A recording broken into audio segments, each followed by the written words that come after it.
प्रब्लेमा बेसो जेब्ला एकर्ड खालामग्रा सुबुंफ्रा जुदि दाबि दैखाङा सुबुंफ्रा जुदि बोलो होआ अब्ला बे एकर्डआ नों आं साधारन मानसि बुंनायजों इमप्लिमेन्ट जानाय नङा नंखाय होननानै बुंजाया बिपिएफनि खामानि मावनायफोरखौ आरो दिनै नों जेखि बुङा एभिडेन्स गुबुना जेखि बुङा रायजो राजाया मोनथिगौ जे नों जेखि बुङा बे जोंनि न'खरनिफ्राय ओंखारनानै मोनजेननाय कालभारा बिपिएफआनो बानायनाय गतिके हेलौ मानगोना रायजो राजा लोगो नोंथांमोननि थाखाय मोनसे गोदान भिडिअ लानानै फैदों आरो दिनैनि गुबै टपिकआनो जाहैबाय जोंहा आसाम आयेन आफादनि मानाव गेदेर बुंथिगिरि बिस्वजित दैमार सारा दिनै प्रमद बर' सारनि हेंथायै दिनै गिलु बालु मा बाथ्रा बुंखो स' नोंथांमोना बे भिडिअनि गेजेरजों गासैखौबो नुलांनो मोनगोन फारसेथिं जोंहा मानाव गेदेर बिटिसिनि चिफ प्रमद बर' सारा जोबनायाव मा बाथ्रा बुंगोन स' नोंथांमोना बिनि बिसयबो नोंथांमोना बे भिडिअनि गेजेरजों नुलांनो मोनगोन दिनै जोंहा बिस्वजित दैमार सारा दिनै रोखा रोखा जोंनो बेरफ्रुसारनाय खेंफोरथि होफैदों लोगोसे बिस्वजित दैमार सारा फंसे बाथ्रा बुंदों जे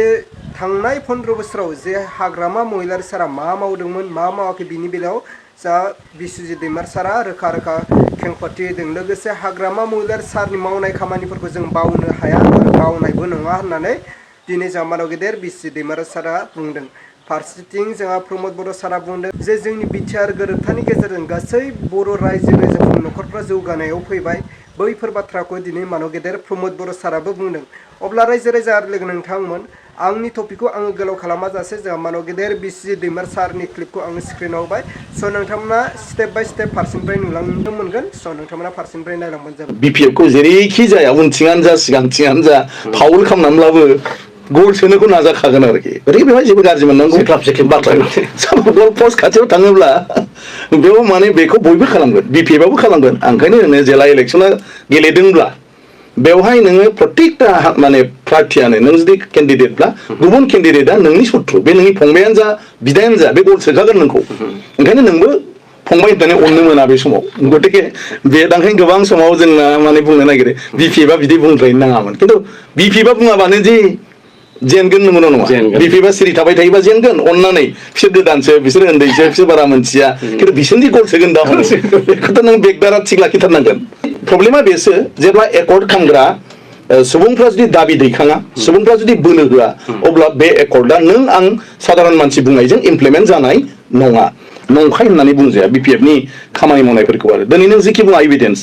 दिनै जे माने गुबुन गुबुन राजखान्थि हान्जाया बुंनो मोन्दों रायनाय मोन्दों बेयाव जे इलेक्सन गेलेगोन बे इलेक्सनटा बिटिसिखौ जुदि हाग्रामा महिलारिनि दैदेननायाव बिपिएफ हान्जाया मोनसे पुर्नांग महरखौ 2005 मायथाइयावनो जुदि दाफुंनानै होआमोनब्ला बानायामोनब्ला दिनै बिटिसिआव इलेक्सननि बाथ्रायानो फैनाय नङामोन बै बिएससिआ बेसेबांबा गोबाव इलेक्सन गैयालासिनो थानाय बायदि 10 बोसोरसो बेबो बिदिनो जागौमोन आरोखि अदेबानि नोङो बिनि थाखाय जाबाय लामा दालां जेबो गैयामोन बेखौ बिपिएफ हान्जाया खालामबाय जोंनि माने इयुन जोलै फरायसाफ्रा जे प्रफेसनेल माखासे कर्सफोर दं दिनैनि मुगायाव माने खुब इम्पर्टेन्ट जेखौ जोङो होनो जे टेकनिकेल नङाबा जेबो जाया गतिके टेक्न'लजि जि इनस्टिट्युट जों मोनदोंमोन एकर्डनि गेजेरजों बेखौबो मावफुंनानै जोंनि गथ' गथाया बेवहाय बिटेक फरायदों दिनै एमटेकसिम फरायनो हाबाय बे गासिबो बिपिएफ हान्जानि माने जोंनि एकर्ड इमप्लिमेन्टेसन प्लास बे माने फसंथानखौ माने बोरै हायो मोनसे स्ट्रेटेजिकेलि मावनायनि गेजेरजों बियो जाफुंदों बड'लेण्ड इउनिभारसिटि दिनै फैबाय जि बड'लेण्ड इउनिभारसिटियाव जोंहा गोबां गथ' गथाया एमए एमएससि बायदिसिनाल' नङा बेवहाय पिएइचडि खालामगासिनो दं दिनै बहुद गथ' गथायानो जोंहा पिएइचडि जानो हाबाय आरो बिनि सोद्रोमै जों कलेज बेवहाय इस्टाब्लिश जाबाय दिनै मेडिकेल कलेज फ्राय एकाडेमिक माने माबाया सेसना आरम्भ जानोसै बिनि बादैबो गुबुन गुबुन फरायसाफोरजों सोमोन्दो थानाय माखासे फसंथान बिपिएफ हान्जाया खालामबोदों गतिके बेफोर गासिबखौबो लानानै गुबुना जेखि बुङा रायजो राजाया मोनथिगौ जे नों जेखि बुङा बे जोंनि न'खरनिफ्राय ओंखारनानै मोनजेननाय कालभारा बिपिएफआनो बानायनाय गतिके मालाया बुंब्लाबो रायजोआ बेखौ गनायबोआखै बारे बारे बिपिएफखौ समर्थन होबोनानै खेबथामसिम कन्टिनिउ सरकार दाबोदों आरो इउपिपिएलआ गुबुन गुबुन मुं लानानै बिपिएफनि हेंथायै खेबफ्रोमावबो बुंबोआखै होनबा अदेबानि रायजोआथ' बिपिएफखौनो सापर्ट खालामबोदों दिनैबो सेम खुनु गोदान गैया गतिके बे बेलायाव आं सानो अपोजिसनाथ' माने मा होनो स्ट्रं नङै नङा स्ट्रं नाथाय बिसिनि बान बुंथाया खामानियाव होआखै आरो बिसिनि जिथु जुक्तिफोर बे प्रेक्टिकेल ग्राउन्डआव खामानियाव होआखै दा नों होनबाय दिनै अपोजिसना जे बिसोरो 15 बोसोर जेबो मावाखिसै खिन्थु दिनैनि गासिबोआनो बे 15 बोसोरनि मावनाय नोङो जुदि दिनै न'आव थांदों फाक्का लामाया आं सानो गर्जन नोंथांनि थांनाय फाक्का लामायाबो बिपिएफआ खालामनाय होमबा बेखौ सोरबा माइकआव होख्राव होख्राव बुंबाबो बोरै मानिनो जे बिपिएफआ जेबो खालामाखै गभर्नमेन्टनि दानाय कमिसननि सायाव नोङो आसा खालामनो हाया आरो बर'फ्रा बे सिमा दाननाय दानख'नायजों 50 बोसोर जुजिलांबावनांनो हागौ बेबायदि दलिल मोनसे दा जानानै दङ बिथाङाथ' आसामाव एन्टायार नर्थ इस्टनिनो सासे खोब बुंनो हाग्रा वेल स्पोकेन एमपि रायजो राजायाबो नोंथांखौ मोजां मोनो आसामनि टाइगारबो बिमुं नोंथाङा मोनदों हम लोग एमपी बन के आ गया बस खत्म अभी हमारे घर की समस्या क्या है एमपी बन के मंत्री बन के एक साथ जाकर पकड़ना है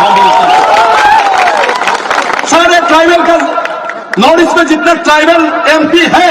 मैंने कहा हम सब एक होके हम लोग होम मिनिस्टर के पास जाके हमारी जो समस्या है इस समस्या को हल करने के लिए हम लोग जाके बोलना है रेवटी भाई भी बोला एकदम दादा ठीक है मैं भी आके ये देख रहा हूँ তেলেংগানাত দিয়াটো আমি বেয়া পোৱা নাই ভালেই পাইছোঁ কিন্তু একে সময়তে বাকীবিলাক ষ্টেটৰ বাকীবিলাক জনগোষ্ঠীৰ যি আশা আকাংক্ষা তেওঁলোকৰ যি ৰাজনৈতিক আকাংক্ষা সেইখিনি প্ৰতিফলিত কৰাৰ ক্ষেত্ৰত চৰকাৰে এটা উচিত পদক্ষেপ লোৱাটো উচিত আছে বুলি আমি ভাবোঁ বহুত দীৰ্ঘদিনীয়া আন্দোলন আছিলে আৰু সেই আন্দোলনৰ মানে এটা সমাধান হিচাপে বড়োলেণ্ড টেৰিটৰিয়েল কাউন্সিল 2003 চনত বড়ো লিবাৰেশ্যন টাইগাৰৰ লগত অৰ্থাৎ বিএলটিৰ লগত চুক্তি কৰিছিলে আৰু সেই চুক্তিত যিমানখিনি বড়ো গণতান্ত্ৰিক সংগঠন আছে এই সংগঠনৰো মানে কি কয় আপোনাৰ সমৰ্থন লোৱা হৈছিলে এই সময়ত কেন্দ্ৰীয় চৰকাৰে এটা কথা কৈছিলে যে ভাৰতবৰ্ষৰ কোনো ৰাজ্যক আৰু দ্বিখণ্ডিত কৰি ফেলে নতুন ৰাজ্য গঠন কৰা নহয় আপোনালোকৰ বড়োলেণ্ড মানে এটা মানে জেনুইন ডিমাণ্ড আৰু আমি বুজি পাওঁ ইয়াৰ মানে কথাটো কিন্তু যেহেতু কোনো আৰু তেনেকুৱা ধৰণৰ কৰা নহয় গতিকে বড়োলেণ্ড আজিৰ দিনটোত মানে পৃথক ৰাজ্য হিচাপে দিব নোৱাৰো তাৰ কাৰণে সাংবিধানিকভাৱে 6 শিডিউলটো এমেণ্ডমেণ্ট কৰি ফেলে বড়োলেণ্ড টেৰিটৰিয়েল কাউন্সিলৰ দ্বাৰাই ইয়াত মানে সৰ্বোচ্চ পাৱাৰটো ক্ষমতাটো দি ফেলে আপোনালোকৰ সমস্যাটো সমাধান কৰা যাব এই কথা তেওঁলোকে কৈছিলে কিন্তু আজি তেলেংগানাৰ কাৰণে সিদ্ধান্ত লোৱাৰ লগে লগে তেওঁলোকে যেহেতু আৰু নতুন ৰাজ্য গঠনৰ পলিচি নাই বুলি কৈছিল এই পলিচি আকৌ ওপেন হল আৰু বড়োলেণ্ড ডিমাণ্ডটো জেনুইন বুলি কৈছিল যেহেতু জেনুইন ডিমাণ্ড সেইকাৰণে তেলেংগানাৰ লগতে বড়োলেণ্ডকো আজি পূৰ্ণাংগ মানে ৰাজ্য হিচাপে তেওঁলোকে মানে সিদ্ধান্ত ল'ব পাৰে আৰু মৰ্যাদা দিব পাৰে গতিকে ইটো যদি ভালদৰে মানে আলোচনা কৰি ফেলে বা বিবেচনা কৰি ফেলে এই সৰু ৰাজ্যৰ ডিমাণ্ডৰ সমস্যা সমাধান কৰাৰ ব্যৱস্থা নলয় তেতিয়া ডেফিনেটলি হিটো লৈ ফেলে সংগ্ৰাম কৰাটো স্বাভাৱিক গতিকে যিমানখিনি ভাৰতবৰ্ষৰ সৰু সৰু মানে ৰাজ্য গঠনৰ কাৰণে আন্দোলন কৰি আহিছিলে প্ৰত্যেকটা মানে আন্দোলনকাৰী গ্ৰুপটোৱে তেওঁলোকৰ সমস্যাক লৈ ফেলে এটা সন্মান বিচাৰি আলোচনা বিচাৰি আৰু ইয়াৰ সমাধান বিচাৰি আন্দোলন কৰাটো স্বাভাৱিক কাৰণ এইটো এটা ডিসক্ৰিমিনেশ্যন তেলেংগানাৰ মানুহ যদি আজিৰ মানে চৰকাৰৰ কাৰণে এটা মানে কি কয় মৰম লগা মানে সিম্পেথি কৰিবলগীয়া হয় তো বড়োলেণ্ডৰ মানুহে কিয় মানে সিম্পেথি নাপাব আদাৰ মানে গোৰ্খালেণ্ডৰ মানুহে কিয় সিম্পেথি নাপাব আজি কাৰ্বি আংলং বা এনচিএলছৰ কাৰণে কিয় সিম্পেথি নাপাব ডেফিনেটলি এটা তেলেংগানাৰ ক্ষেত্ৰত আমিতো ওয়েলকাম কৰিছো তেলেংগানা আজি আমি চাবলৈ গ'লে ফাৰ্ষ্ট ষ্টেট ৰিঅৰ্গেনাইজেশ্যন কমিশ্যনে ৰিকমেণ্ড কৰিছিল তেলেংগানা আৰু তেতিয়াৰ পৰা 50-60 বছৰ আজি তেলেংগানাৰ ৰাইজে এইটো ৱেইট কৰিলে অপেক্ষা কৰিলে আৰু দীৰ্ঘদিন ধৰি সংগ্ৰাম চলালে যোৱা সময়ছোৱাত তেলেংগানা ৰিজনত দেখিবলৈ পাইছে বহুত মানুহ সুইচাইড কৰি মৰিছে সো তেলেংগানা গঠন হ'বই লাগে কিন্তু একে সময়তে ভাৰত চৰকাৰে আজি বড়োলেণ্ডৰ কথাটো চিন্তা কৰিব লাগিছিলে কিয়নো আমি খুব পেশেন্টলি ধৈৰ্য ধৰি পেলাই আমি ৰখি আছো ভাৰত চৰকাৰক আৰু যোৱা সময়ত আমি গণতান্ত্ৰিকভাৱে সময়ে কৈ আহিছো আন্দোলনৰ বিভিন্ন প্ৰগ্ৰাম লৈ পেলাই সো এইখিনি যথেষ্ট নহয় নেকি যে ভাৰত চৰকাৰৰ নেতৃবৃন্দই 2000 চনত উত্তৰাখণ্ড ঝাৰখণ্ড ছত্তীশগড় গঠন কৰিলে ইয়াৰ পিছত বিটিসি চুক্তি কৰিলে এটা কাউন্সিল দিলে 6 শিডিউল কাউন্সিল বড়োসকলে কেতিয়াও কাউন্সিল বিচৰা নাছিলে সেই সময়ত ভাৰত চৰকাৰে ক'লে আপোনালোকে কাউন্সিলটো লওক ইয়াৰ পিছত যদি ভাৰতত ৰাজ্য গঠনৰ পলিচি আহে তেতিয়া বড়োলেণ্ডৰ কথাটো চিন্তা কৰা হ'ব কিন্তু পুনৰ এটা বৈষম্যতাবাদী মনোভাৱ লৈ পেলাই আজি ভাৰত চৰকাৰে তেলেংগানা সৃষ্টি কৰিবলৈ ইতিমধ্যে সৃষ্টি কৰা মানে ফাইনেল হৈ গৈছে সো এইখিনি সময়ত আমাৰ ক'বলগীয়া একো নাই আমাৰ ক'বলগীয়া কথাটো এইটোৱে যে ভাৰত চৰকাৰ এনেকুৱা মিথ্যাবাদী হ'ব নালাগে এনেকা মানে এটা বৈষম্যতাবাদী হ'ব নালাগে আৰু ইয়াৰ পৰিণাম ভাল নহ'ব আৰু কিয়নো আমি গণতান্ত্ৰিক ৰাজ্যে আমি ভাৰতৰ নাগৰিক হিচাপে নাগৰিকৰ अब्ला मानव गेदेर रायजो राजा आरो लोगो नोंथांमोना थारैनो खोनाखाबाय जा मानव गेदेर बिस्वजित दैमार सारनि बिबुंथि बेजों लोगोसे प्रमोद बर' सारनि बिबुंथि स' नोंथांमोना बे भिडिअनि गेजेरजों खोनानानै मा बुजिनो मोनखो थारैनो हाग्रामा महिलार सारनि मावनाय खामानिफ्रा बेसेबां जोंनि बर' हारिनि थाखाय गोग्गाथावमोन स' नोंथांमोना बेखौ सायख'नानै नोंथांमोना कमेन्टनि गेजेरजों फोरमायहरबानो जाबाय लोगोसे बिस्वजित दैमार सारनि बुंनाय बाथ्राफ्रा बेसेबां सैथो आरो जोंनि बर' जातिनि थाखाय बेसेबां गनायजाथाव स' नोंथांमोना बेखौ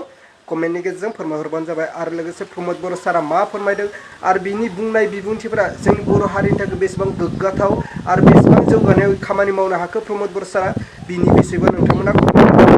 अब्ला रायजो राजा आरो लोगो नोंथांमोन दिनैनि भिडिअखौ आं बेखिनियावनो फोजोबबाय भिडिअखौ मोजां मोनदोंब्ला लाइक खालाम आरो चेनेलखौ मोजां मोनदोंब्ला साबस्क्राइब खालामनानै होबानो जाबाय।